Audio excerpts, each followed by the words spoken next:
that basket wasn't just going to topple over. You know what I mean? Have you ever thought about that? To be able to, like, again, like we've seen the Prince of Egypt, right? We've seen Charlton Heston play the part of Moses, right? We kind of have these pictures of Moses. We've seen the basket that's there. But do you ever think about what would happen if here you are and the little basket's going out and goes, bloop, and it flips over? Like, ah! No! That's not okay! Like, your plan is over, right? The baby kind of sinks to the bottom, bloop, bloop, bloop, there goes the bubbles, and you're like, all right, let's try this again. So they had the faith in God, that they put this baby in the basket and pushed it out into the river, into the Nile, and you don't know what's going to happen. You say, okay, God, I'm just going to put our faith into motion. I'm going to put our faith into action. Faith without works is dead, just like works without faith is dead. And this is my favorite part of the story.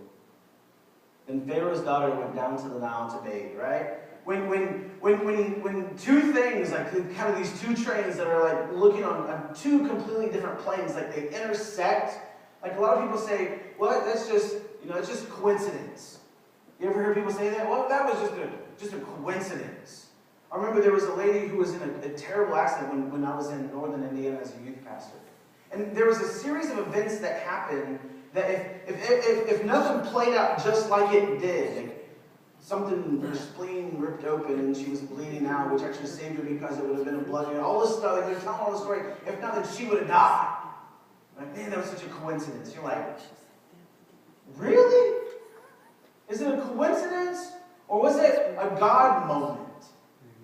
Right? I mean, these two trains seem like they're two things that are happening at two separate different times, right? Israel's crying out to God under this oppression, under the bondage, right? Here's this train that's just careening out of control. Moses, as this little baby, because if they don't do something drastic, is going to be killed, being thrown into the Nile. They put him into a basket, right? And at that same time, it just happens that Pharaoh's daughter is going to walk down to the Nile, and they cross. That's just coincidence. Really? It's a God moment. God's orchestrating this. Amen. So she goes down into the Nile.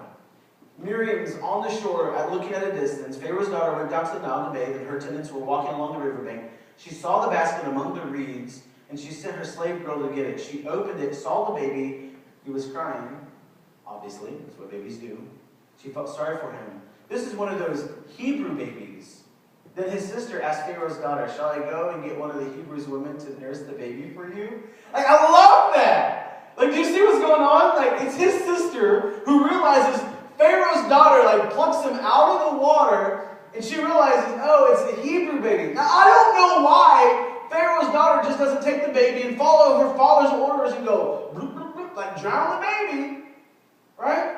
Instead, she has mercy on him. She has compassion on him. And his sister, who's standing nearby, goes, hey, shall I go and get somebody to take care of the baby for you? Yes, go, she answered. And the girl went and got the baby's mother. And she nursed him. Not only this, Pharaoh's daughter said, if you nurse him, take care of him, I'll pay you for it. Now, wouldn't it have been great, like, when you guys were raising kids, that you had, like, a third entity that would come along and say, I tell you what, I'm going to give you $1,000 a month just to take care of your kids. Like, the government kind of does that now, but that's another message for another time. Right? But that's what's going on. Like, to me, only God can orchestrate to where these series of events play out that Moses' mom is getting paid to take care of Moses. So the woman took the baby and nursed him. When the child grew older, she took him to Pharaoh's daughter, and he became her son. She named him Moses, saying, I drew him out of the water. We'll stop there, because there's a few points that I want to make. What I love is the name Moses, that he's being drawn out. Right? Jesus says, many are called, but only few are chosen. At a time such as this, when Israel is under heavy bondage, and Israel is under heavy oppression, they said, okay, what are we going to do? We're going to have this baby named Moses. We're going to set a series of events in place to put him back in the royal family of Pharaoh. And oh, by the way, you're going to get paid to do that. Man, I love that. That every time we cry out to God, it may take a long time, right? There's 350 years from the end of Genesis to the beginning of Exodus, but it's set into motion. And when I start looking at this, they needed somebody because they were in bondage. I fast forward to today, and I realize the more things change, the more they stay the same. Have you noticed that?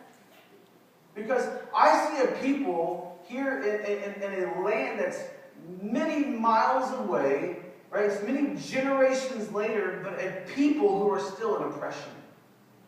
People who are still slaves and are in bondage in America. You say, are you kidding me, Pastor Ben? Like in the 50s, we went through the civil rights movement. There's no longer slavery in America. I know that there's people who are slaves to things. Do you know why? Because I've hung out with some people, and every little click, chirp, beep, quack, or ring, they're going whoop, and they're pulling out their it's like there might as well be a leash to like the phones and the technology that we have, right?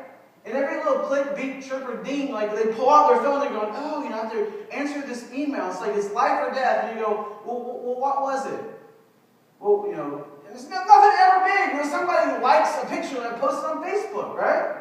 We become a slave to that. My mom, right? Hopefully she doesn't look at this online, but my mom was telling me, she said, Ben, I gave up Facebook for Lent.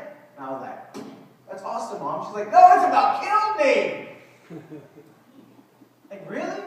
She's like, there's so much more time in the day. Yeah. Because not only is it every little click, chirp, ring, or whatever, sometimes you have to take out your phone and go, well, it hasn't made a noise in about 30 seconds, so maybe the volume's turned down. No, it's working just fine, right? It's another 2 or 3 minutes that go by, and take out your phone going, well, I just want to make sure that I'm still able to be connected to the internet. It's like, man, we become a slave to the technology that we have. I talk to so many people. I love this season of Lent and just starting to open the conversation of let's go from a fast from something. It doesn't just have to be food. That's the reason why I patted my mom on the back saying, Mom, I'm very proud of you that you're giving up like technology, that you're giving up Facebook. Because it's getting rid of the yeast, the things that separate us from God so we can become more connected to God. I talk to people, it's caffeine, right?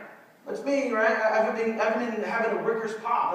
It's like my community time. I go down there, I start to know all the cashiers at Ricker's, right? Because it feeds my addiction. And we start to get the headache and the shakes, and all of a sudden you're going, man, caffeine really is a drug. Right? And we become not just a drug, and not just addicted to caffeine, but how many people are in a slave or in a bondage to addiction? Really, that's what it is when it comes to the phone, right? And we start to... I love this one, right? There was a commercial that I saw, and this guy's getting bullied. This adult guy is getting bullied. At the very end of it, you know what he does? He pulls out a cigarette. Like, wow. Like, we're in bondage. And it's messed up in America when the #1 movie in America is about bondage. It blows my mind. And I hear people in the church people, saying, yeah, we went and watched 50 Shades of Grey. Well, smack them. I think that's the reason why there's not some people here today. That's why. You're putting yourself in bondage. And we're celebrating bondage. And God had to set forward in motion the person of Moses to free them from bondage. Man.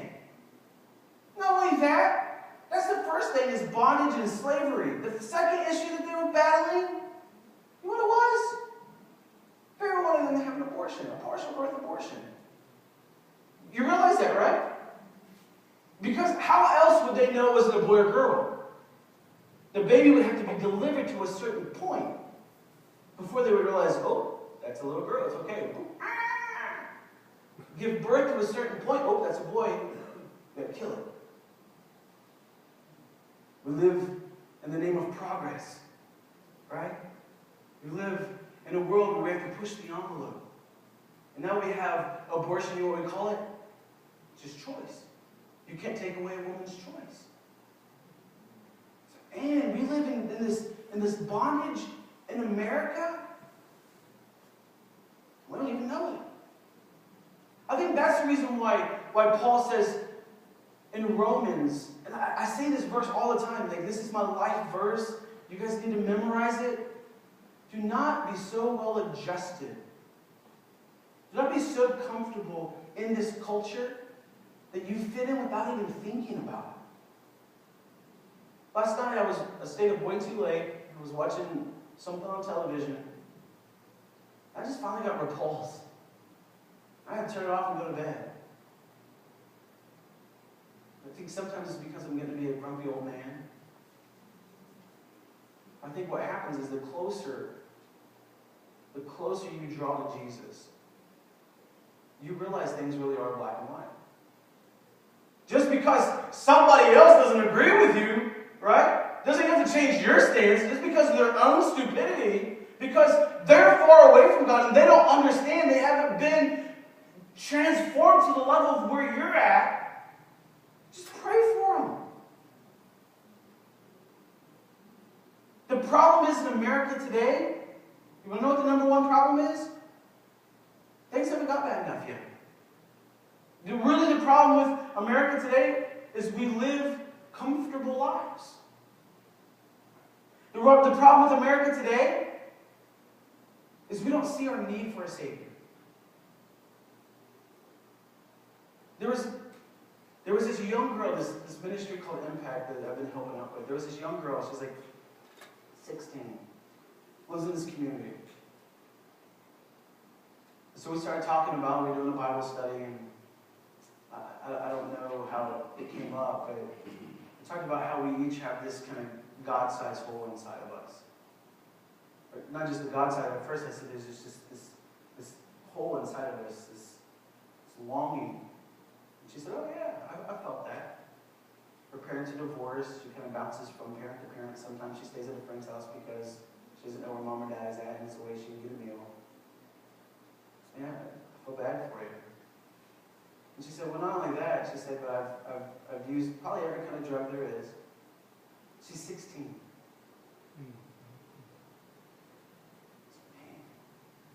I said, well, did that satisfy? And she said, no. She said, you have to go like to bigger and bigger drugs, tougher and tougher drugs, more and more powerful drugs. So I'm going to pray for you. And she said, well, I've tried just about every sexual act that you can try. Men, women, several people at the same time. I said, how's that work? She said, I feel like this, and my inside just keeps getting bigger and bigger. So I sat there and I just got a big smile on my face, and she kind of looked at me like, why are you smiling? I thought you were a pastor. I said, well, I am a pastor. And she said, you should be repulsed by me. And I said, no. I said, because again, right, 2 trains, running out of control. Here's this girl whose life literally is spiraling out of control. And here's this crazy pastor who was invited to help with this ministry called Impact. Nobody else would help him. So I just happened to show up. And there's 2 paths across. Remember, I got a smile on my face, and I looked at her and I said, have you tried Jesus? And she kind of scoffed. And she said, no. She said, Jesus can't forgive me. She said, you don't know all the stuff that I've been through. I said, I'll tell you what, I said, this probably isn't the best pastoral advice. It's okay. I said, but once you go and try everything else, come back and talk to me. And that's what I realized in this world today. Is that for many of us, for the people that we hang out with, for those of us inside the church, familiarity starts to breed complacency. We're familiar with the sights and the sounds. We're familiar with God. And if we're not careful, we start to coast away from God. And the only time that you're coasting, you're going downhill. It's a good cycle.